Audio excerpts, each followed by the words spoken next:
Oh, hey, Dr. Sue Horowitz. Hi, Sue. How are you? So very nice to see you. Good seeing you. Ph.D., entertaining speaker, author, and books. Queens of comedy, musicals. Wow, wait a second. Comedy songs, plays, poetry, blogger, professor, singer, comedian. Wait a second. Do you know how to cook? Yeah, but not a lot of dishes. I can cook somewhat. So what would be your favorite dish to cook if we're under a lot of pressure in life and somebody said, you got to make the best thing you can make? Salmon. Oh, you're making nice salmon? Yeah, I love salmon. Well, what do you put on your salmon? What makes it so special? I'll tell you, I sent away for this seasoning called Seafood Miracle. And I mix it up with olive oil and garlic and Seafood Miracle. That's what they call it. And honestly, it's kind of like a miracle. It's so good. All right. Well, see that? You never know where you're going to find that little bit of treasure. And I think we're going to talk about treasure. Talk about you. Why not? I'm wearing my Shakespearean style hat because I like Shakespeare and because I wear a lot of hats. Should we who was it? Gucci, Cartier, Chanel. Should we call you Dr. Sue Chanel? She wore hats too, right? I think she did. That was her thing. She was a hat person. I feel like I'm Dr. Sue Chanel. I might be Susie Shakespeare. Susie Shakespeare. You like Shakespeare? Can you understand what that guy's saying?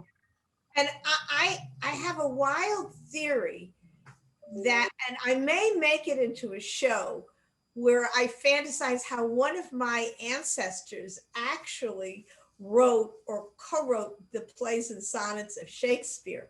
I have a funny version where I use my bear puppet, who I call Shakespeare, and Shakespeare claims to have written all of the Shakespearean play as a bear.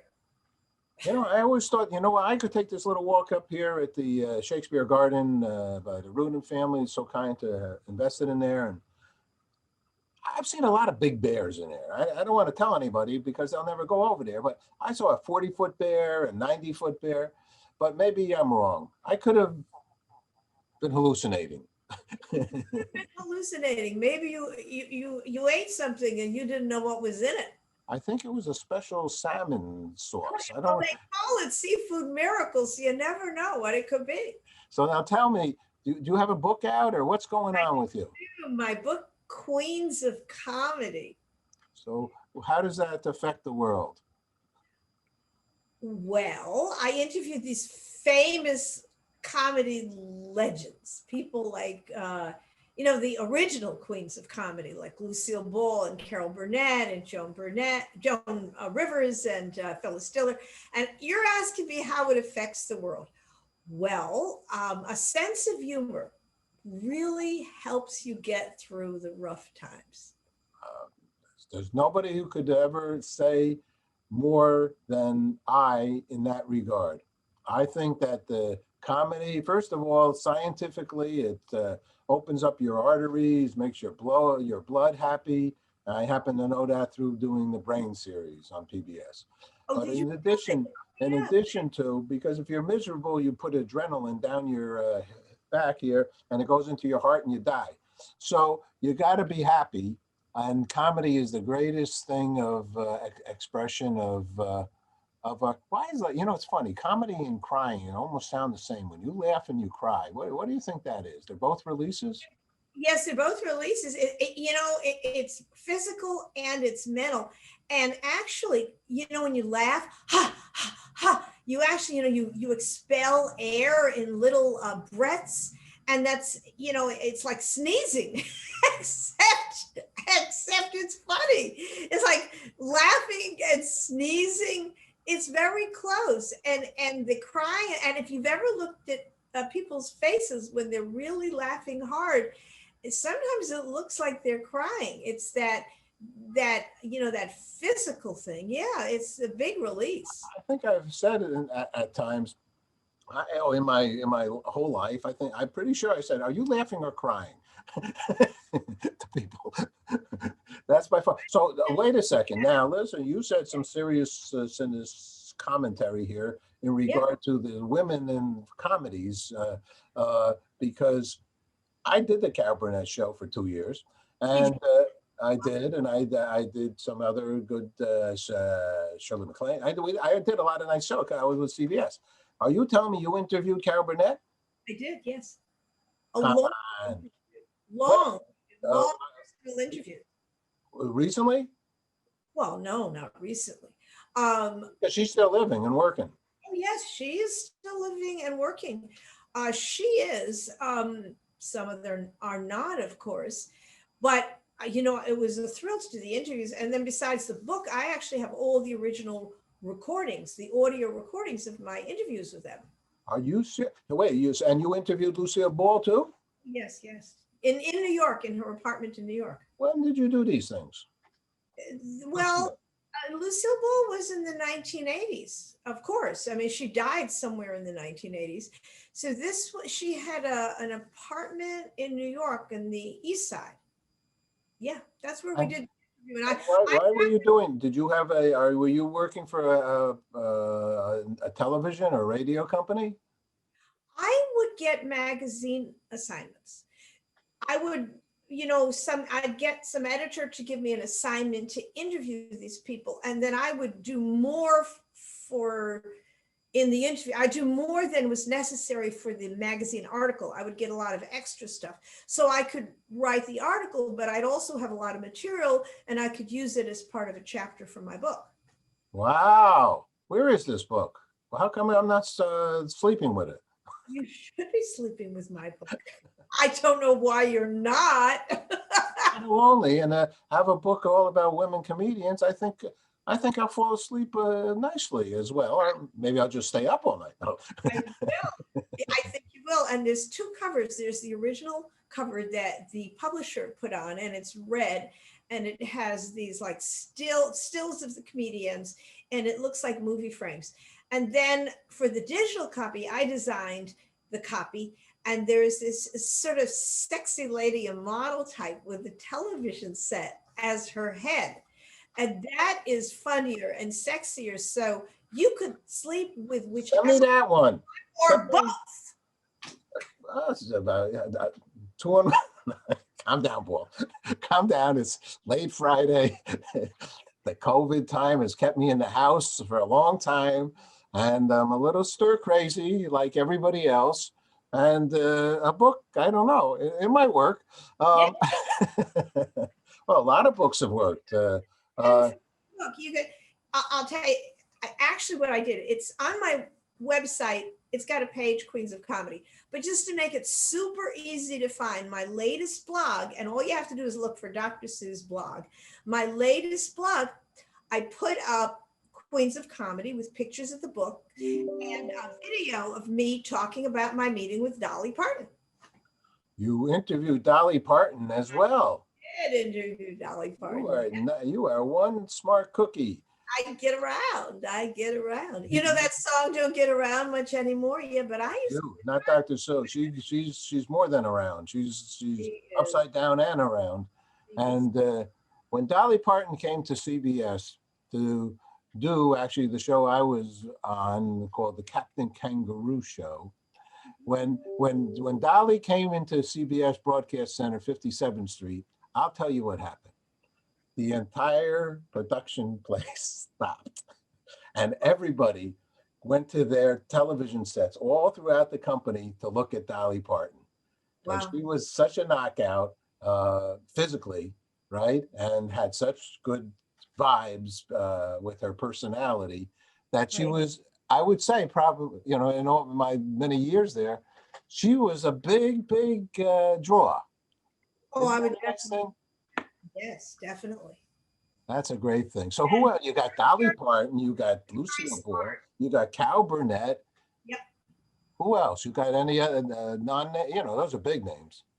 Oh yeah, and I interviewed Joan Rivers. I interviewed Joan. She had a mansion in I think Bel Air.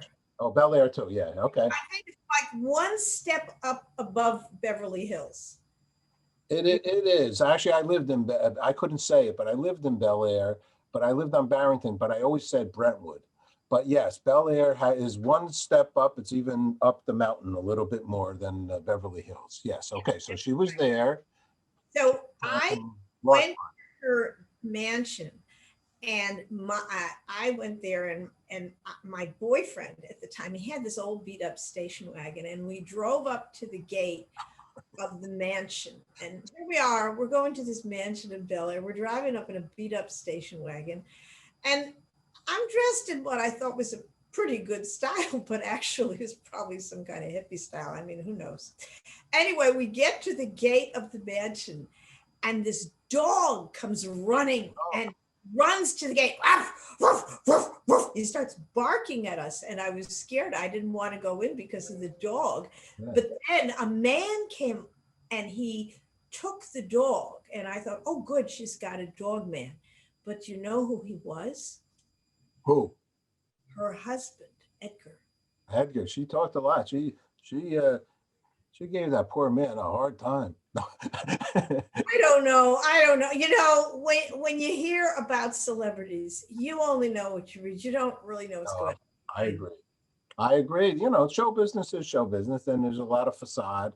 And having been in the business for 40 plus years, those actors actually, they take their makeup off, they take this off, and they're just this regular Joe or Sue, as well, that regular, and that kind of just a regular person who has performed a performance.